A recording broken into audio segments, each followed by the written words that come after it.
Hi, everybody. This is my talk, 3 Lies We Tell Ourselves About Disaster Recovery and What to Do About Them. I'm Colette.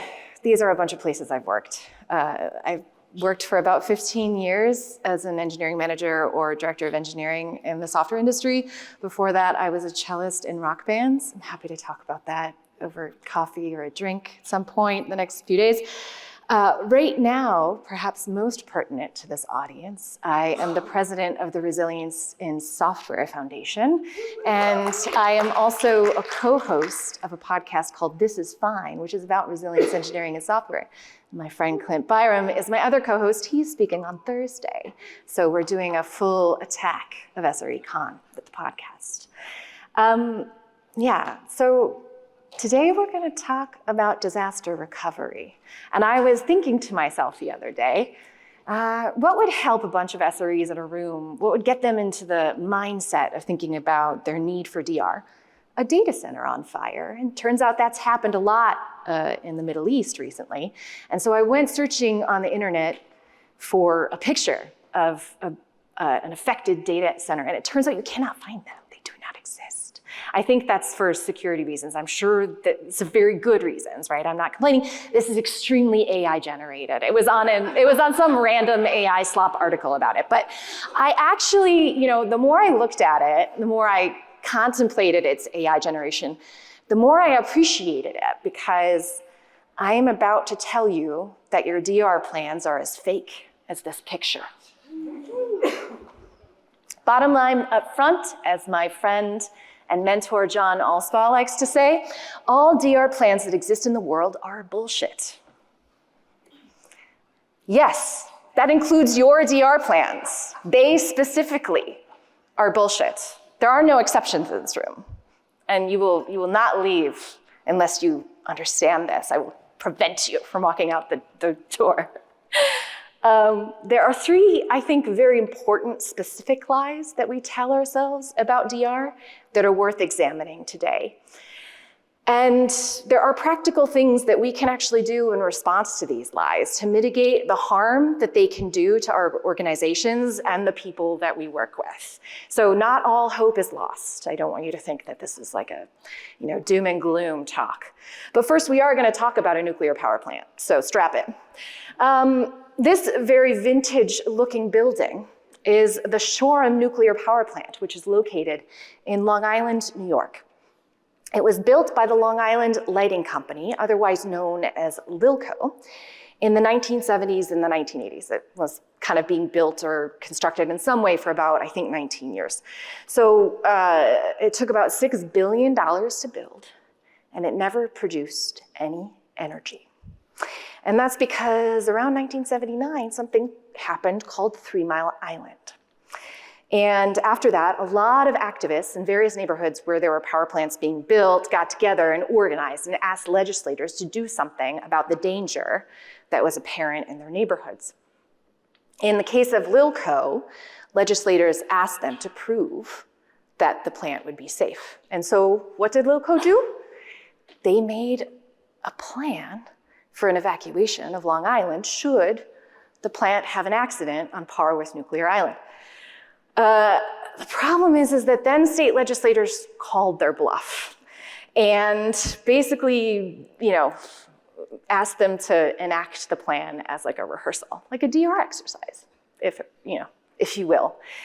And that didn't go very well for them. What's wild is that they were set up for total success. Everybody involved in the evacuation had advance warning. They were all trained on all the precise procedures to follow, and they were given the precise date and time that the exercise would happen. And still, a number of things happened. Bus drivers refused to go on the routes that they were deemed, to be their official evacuation routes to go pick up the kids at school. They didn't know how their dosimeters worked. There was some expert in nuclear power who was giving a briefing to the press that completely told people to do the opposite of what the actual evacuation instructions were. It was such a disaster that was one of the reasons that the nuclear power plant was shut down and never actually allowed to produce any power. A lot of really funny things, like the clown car aspect of that exercise are in this really wonderful paper. It's like a banger of a paper, if you're into reading academic papers. It's called Prosaic Organizational Failure. It's by Lee Clark and Charles Perot. And the wonderful thing about this paper is that it talks about this specific use case, but then it posits, it names the thing that happened, which is that we can call these things now fantasy documents. And fantasy documents are things that we produce not because we actually expect them to work, but because we're trying to get past some kind of red tape, some organizational blockage that we have to accomplishing the work we need to get done, we produce a fantasy document. Again, no one really expects them to work precisely, but they don't, and that can cause problems. In the case of Lilco, it didn't because everything got shut down, right? They did the exercise and ostensibly things worked. I want to talk about one case where that didn't happen, and that's the Exxon Valdez. A lot of people know about this. It's one of the worst oil spills in the history of mankind, and it happened off the coast of Alaska in, I think, 1989. Yeah, that's what my notes say. What a lot of people don't know, though, is that there were 5 plans in place for a large-scale oil spill off of Prince William Sound at the time that the actual spill happened, and none of them worked. I can read the long list, I have them here, but it's kind of not important, all the different ones. They're like various state and local agencies made them. There was a Coast Guard one. The one that we will talk about in depth is the Alyeska Pipeline Service Company's oil spill contingency plan for Prince William Sound. And the important thing to note about this plan is that they started out writing a plan for assuming about 4,000 barrels would be spilled. That's a pretty small scale oil spill. And then a regulator asked them, hey, look, not that it's ever gonna happen, but like, what if there's a really big one? Can you just like also model that in your plans just so like, we've got it? They're like, sure. Totally fine. They wrote out a plan for about 200,000 barrels of oil being spilled. And what's very interesting is that there are some investigators that went and talked to the folks who wrote the plan, and they're on record as saying like, well, it's not like we just sort of like did some math compared to the 4,000 barrel one and like, put it out there. So they didn't actually get back together and consider this spill, a large scale spill, to be unique at all compared to a small scale spill. But what's interesting about that 200,000 barrels number is that it's very close to what was actually spilled by the Exxon Valdez. 240,000 barrels were spilled. And I did way too much research to put together this table for you. So I went through what the plan was. They said that they would initially get response with some minimal gear to mitigate in under 5 hours. There's like a barge that takes some stuff that's like local to Alaska out. In actuality, it took about 12 hours. And you can read more about why that is. If you feel like it, I'll give you some resources about that. But suffice it to say, it took 12 hours. Major recovery gear, they fly up from Arizona. So like all of the big guns have to go in like large planes and you truck them out. So they said like 9 to 17 hours, we think. In actuality, it took 1 to 2 weeks. Cleanup time, 2 months, emphasis on the hand wave. Unrecovered barrels, about 10,000, directly recovered 100,000. That means all of the material that was directly collected and sucked out of the ocean by the recovery technology would be around half. And then naturally dispersed, which is a very interesting rabbit hole that I went down, which is, it turns out it's like some oil evaporates and then some oil just kind of falls to the bottom of the ocean, and they consider that naturally dispersed. So they estimated about 90,000 there. If we go over to the right-hand side, we see the vast difference in getting the gear, but then particularly I want to emphasize cleanup time.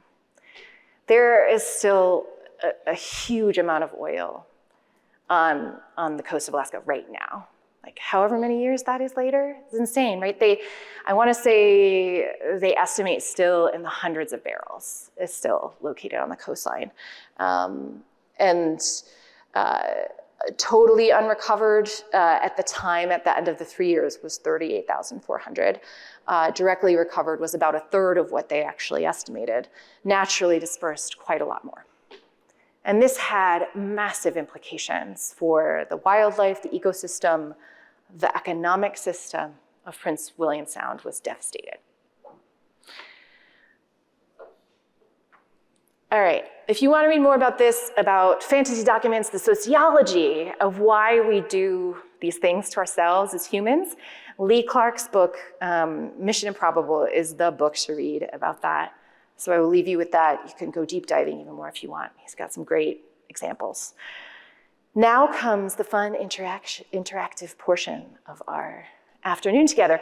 Will you please raise your hand if you have disaster recovery plans where you work? Ah, lots of you. Awesome. All right, keep your hand up if you would bet $40 that they would work as planned if you needed to actually facilitate a recovery in real life. Keep your hand up. You'd bet $40? All right, I'm gonna take you to 400. Would you bet 400? You would still bet 400? Oh my gosh, you must have the best ducks ever. What about 4,000? Would you bet $4,000 that if you had to do your disaster recovery right now, that your plans would 100% work? You would bet that? Today? You sure they're still up to date then? Oh! I was gonna say, you're watching my talk and you're recovering from it, like you're doing a DR at the same time? That's awesome. I'm glad that someone's hand was still up though. I